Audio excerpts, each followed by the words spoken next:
আসসালামু আলাইকুম এভরিওয়ান, কেমন আছেন? আশা করি সবাই খুব ভালো আছেন। আজকে আমরা একটা রাউন্ড ক্যানভাসে একটা বাটারফ্লাই পেইন্ট করব। তো আমাদেরকে প্রথমে 6 ইঞ্চি বাই 6 ইঞ্চি একটি রাউন্ড ক্যানভাস নিতে হবে। তারপর সেখানে আমি একটি বাটারফ্লাই এবং কিছু পাতা ড্র করে নিয়েছি, যাতে আমি ইজিলি ব্যাকগ্রাউন্ডটা রং করতে পারি। ব্যাকগ্রাউন্ডটা আমি রেখেছি কালো কালার।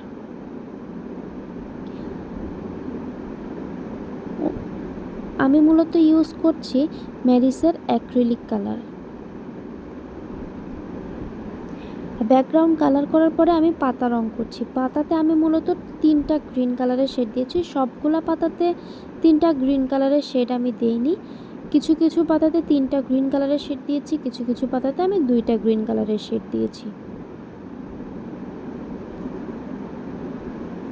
আমার একটা ইউটিউব চ্যানেল আছে, আমি ইউটিউব চ্যানেলের লিঙ্কটা কমেন্ট বক্সে অথবা ক্যাপশনে দিয়ে দিব।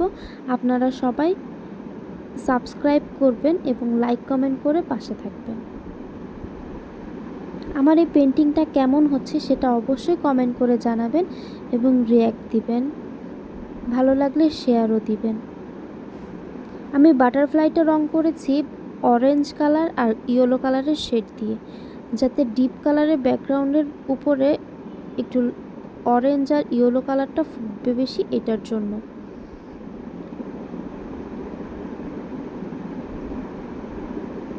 এরপর আমি কালো কালার দিয়ে ডিটেইলের কাজ করছি।